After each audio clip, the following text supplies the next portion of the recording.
تو دوران صاحب اب یہ جو خوشی کے لمحات ہیں ظاہر یہ ماضی میں بھی منائے ہیں, ابھی دور حاضر میں بھی مناتے ہیں, تو یہ اب معمولات میں کتنا فرق آیا؟ یعنی ماضی کے عید کے معمولات آپ کے کیا ہوا کرتے تھے ذرا بچپن کی زندگی میں, یا تھوڑا سا جب آپ ایک لڑک پن کی زندگی میں آئے سیاست میں آنے سے پہلے, اور پھر ظاہر سیاست کے بعد تو اس کی اپنی مصروفیات ہوتی ہیں, تو وہ پھر سیاست آپ کی زندگی میں کتنی تبدیلی, آپ کی عیدوں میں کتنی تبدیلی لے کر آئی؟ دیکھیں عید میں ایک تبدیلی تو یہ آ گئی ہے کہ اب اس وقت میں آپ سے اسکائپ پہ مخاطب, ٹھیک ہے. اسی طرح پوری دنیا میں بچہ ہے کوئی باہر ہے اس سے ہم جب آن کرتے ہیں اس کے. میں سمجھتا ہوں کہ یہ جتنی ٹیکنالوجیکل ڈیولپمنٹ ہے اس میں یہ ایک قسم کی اللہ کا کرم ہوتا ہے انسانیت کے اوپر. جب تخلیق ہوتی ہے, تخلیق تو آپ کو پتہ ہے کہ دنیا کے اندر تخلیق کا سورس تو صرف القا ہوتا ہے, اللہ کی طرف سے دی گئی وہ روشنی ہوتی ہے جو کسی بھی محنت کرنے والے کے ذہن پہ اترتی ہے. تو میں سمجھتا ہوں کہ اس وقت جو ٹیکنالوجی کا سفر ہم نے کیا ہے اس کی وجہ سے ہم ایک دوسرے کے بہت قریب آ گئے, ہمیں ایک دوسرے کو بہتر جاننے کا موقع مل رہا ہے. اس کا ایک اثر یہ بھی ہے کہ ہمیں ہمارا علم میں چونکہ اضافہ ہو رہا ہے تو ہمیں وہ برائیاں بھی زیادہ نظر آ جاتی ہیں کھل کے, جو پہلے شاید چھپ جاتی تھی. اب وہ واٹس ایپ کے ذریعے, وہ سوشل میڈیا کے ذریعے ہر برائی ہم تک پہنچ جاتی ہے. اسی طرح سے ہمارے سیاستدان پہلے سیاست کے بھرم بڑی سالوں تک چل جاتے تھے, اب لمحوں میں بکھر جاتے ہیں. تو اس لیے میں سمجھتا ہوں کہ یہ دنیا جو ہے, دنیا میں ٹیکنالوجی, دنیا میں سائنس کی ترقی ہے, انسان کو دنیا کے سامنے, وہ کہتے تھے نا جی ایک آپ کے دائیں طرف ایک فرشتہ بیٹھا ہوتا ہے, ایک بائیں طرف بیٹھا ہوتا ہے اور آپ کے اچھے اور برے اعمال کو کر رہا ہوتا ہے. تو وہ کیفیت اس وقت دنیا کے سامنے کھل کے آ گئی کہ اب سیف سٹی ہے تو ہر طرف کیمرے لگے ہوئے ہیں. تو ہم اس طرح سے ایک دوسرے سے قریب بھی آئے اور بعض صورتوں میں ایک دوسرے کے سامنے ایکسپوز بھی ہوئے ہیں, بعض صورتوں میں حقیقت کے قریب بھی ہوئے ہیں, بعض صورتوں میں آپ حقیقت سے چھپنے کے لیے اپنے آپ کو چھپانے کی کوشش زیادہ سائنٹیفک. اور صاحب اگر یہ عید سے آپ اس ٹیکنالوجی کو اگر جوڑیں نتھی کریں تو وہ جب یہ ٹیکنالوجی نہیں تھی تو اپنے ہاتھوں سے تحریر کردہ عید کارڈز لوگ ایک دوسرے کو بھیجا کرتے تھے, عید کی مبارکباد دیا کرتے تھے, اور اب یہ واٹس ایپ میسیجز آ گئے ہیں, اب یہ ای میلز ہیں, تو اب یہ بس اس پہ سافٹ کاپی پہ کام چل جاتا ہے. تو یہ بھی ایک فرق ہے, محسوس ہوتا ہے کہ وہ جو ماضی میں عید کارڈز کا تبادلہ ہوا کرتا تھا تو اس میں بھی ایک فیل ہوتی تھی, ایک جذبات ہوتے تھے, احساسات ہوتے تھے.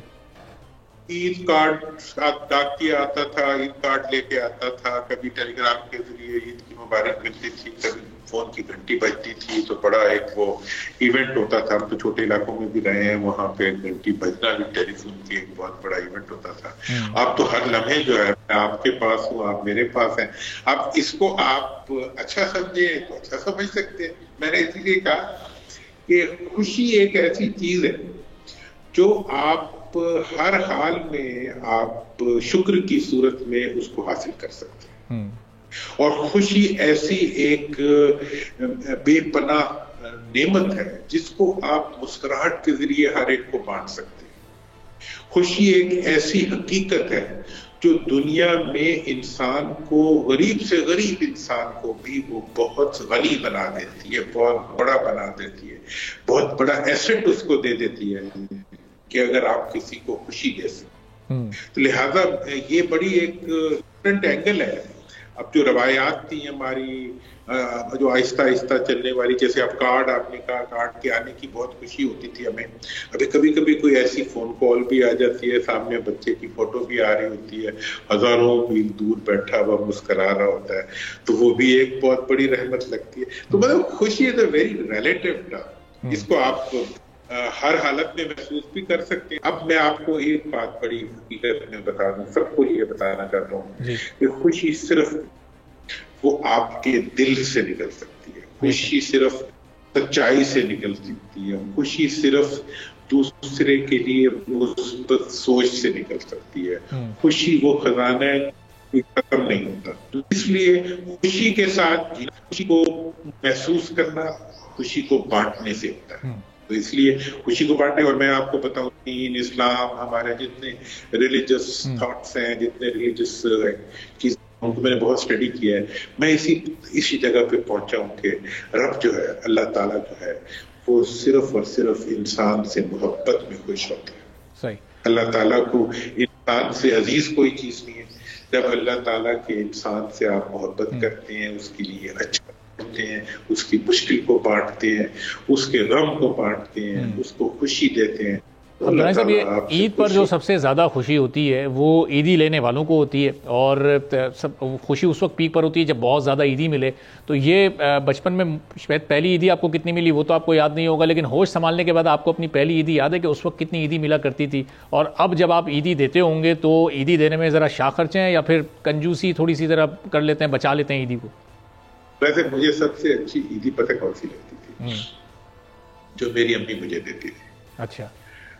وہ بہت ہی زیادہ ان کے آنکھوں میں ایک پیار ہوتا تھا.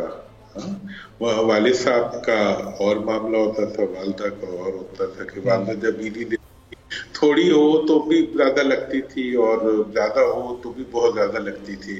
تو اسی لیے جو سچ کے پیار میں سے، ماں کی محبت میں سے نکلی ہوئی عیدی ہوتی ہے، میں سمجھتا ہوں بہت ہی قیمتی عید ہوتی ہے.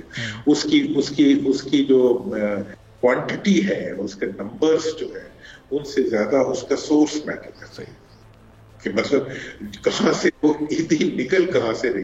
وہ ایک ایسے بے غرض رشتے کی طرف سے آ رہی ہوتی ہے جس میں صرف اور صرف تا حیات آپ کو سب کچھ دینا ہے. اور اس میں ایسی برکت و محبت بھی ہوتی ہے کہ وہ بہت تھوڑا بھی ہو تو وہ اس وقت وہ بہت زیادہ ہو جاتا تھا، اور آج کا اگر آپ دیکھیں تو شاید محبتیں اور برکتیں شاید کم ہو گئی ہیں کہ بہت زیادہ بھی ہو تو بہت تھوڑا لگتا ہے. ہاں، اس کا وہ میٹر ہی نہیں کرتا نا، اس کا نمبر نہیں میٹر کرتا، اس کا جو خلوص ہوتا ہے. اچھا میں عیدی جو ہے نا دیٹس اے سمبولک تھنگ کہ آپ دیکھو جی ایک ارب پتی آدمی جو ہے وہ کسی اپنے بچے کو اربوں کی عیدی دے دیتا ہے تو گھوم کر کے بیٹھ جائے گا. ایک غریب آدمی جو ہے وہ اپنی مطلب 10,000 کی انکم میں سے اگر 10 روپے بھی عیدی دیتا ہے تو اس کے لیے وہ ویلیو بہت زیادہ ہے. تو لہٰذا عیدی کے اندر جو سب سے بڑی ویلیویبل چیز ہے وہ اس فرد کا دل ہے جو آپ کو دے رہا ہے، اور یہ تعلق جو ہوتا ہے یہ انمول ہوتا ہے، اس کی کوئی قیمت نہیں ہوتی. اور یہ میں تو بچوں کو اور اپنی جنریشن کو یہی بتانے کی کوشش کروں گا بلکہ کہ جو کچھ آپ دے سکیں وہی آپ کا ہوتا ہے. جو کچھ آپ کسی کو دے سکیں حقیقت میں وہی آپ کا ہے. جو کچھ آپ کسی کو کھلا سکیں وہی حقیقت میں آپ نے کھایا ہے. جو آپ کسی کے لیے قربانی کر سکیں وہی آپ کی آمدن ہے جو آپ نے کروائی ہے. تو میں سمجھتا ہوں کہ ہم جب دینے والا ہاتھ بن جاتے ہیں، جب ہم محبت دینے والے بن جاتے ہیں، جب ہم مال کو بانٹنے والے بن جاتے ہیں تو ہمارا اپنا مال بھی بڑھ جاتا ہے. کیونکہ مال تو اللہ کی امانت ہے انسان کے پاس، صحت اللہ کی امانت ہے، زندگی اللہ کی امانت ہے. اس امانت کو جتنا بانٹیں گے اتنا دینے والا آپ کو زیادہ دے گا. اور دونوں صاحب آپ نے اپنی اسٹوڈنٹ لائف میں بھی پالیٹکس کی ہے، بہت ارلی ایج میں آپ نے پالیٹکس میں قدم رکھ دیا، تو یہ پالیٹکس کو ایز کریئر بہت پہلے ہی طے کر لیا تھا یا کسی حادثاتی وجہ سے پالیٹکس میں آپ شامل ہوئے، یا کریئر اورینٹیڈ پالیٹکس آپ کو کرنی تھی کہ پتہ تھا پہلے سے کہ ہاں میرا یہ کریئر ہے اور مجھے اس میں اپنا نام بنانا ہے؟ پالیٹکس میں آنے کی وجہ کیا تھی آپ کی؟ اور صاحب میں تو ابھی تک بھی پالیٹکس میں آ نہیں سکا، سچی بات. اچھا. میں نے تو انجینئرنگ کی تھی، میں تو انجینئر بننے نکلا تھا. حالات آگے سے کھینچتے سیاست کی طرف لے آئے، کچھ اسٹوڈنٹ پالیٹکس میں انوالو ہو گئے تو پھر اس طرف جسے کہتے ہیں کہ وہ ایکسس چینج ہوتا گیا. تو ایکسس جب سائڈ سے چینج ہو پہنچتے کہیں اور پہنچ جاتے ہیں. جب میں سیاست میں پہنچ گیا جی، سیاست میں باقاعدہ آ گیا تو پتہ چلا یہاں تو بازار لگا ہوا ہے، تو پتہ چلا جی یہاں تو مروثیت کا دربار لگا ہوا ہے، پتہ چلا جی یہاں غلامی کا اظہار لگا ہوا ہے، پتہ چلا جی یہاں تو خوشامد کا معیار لگا ہوا ہے. اب ایسی صورتحال میں جب سب کچھ پا لیا تو پتہ چلا کہ میں تو زیرو پہ کھڑا ہوں. مجھے پتہ چلا کہ جس سیاست کی کامیابی کو میں نے حاصل کیا ہے وہ سیاست ہے جس میں دینے کی پوزیشن میں تو کچھ ہوں نہیں. ہاں مجھے ایک اپرچونٹی سکتی ہے کہ میں لوٹ لوں. اگر میں لوٹتا نہیں، اگر میں ایکسپلائٹیشن نہیں کر سکتا تو پھر میں اس جاب کے لیے سوٹیبل ہی نہیں.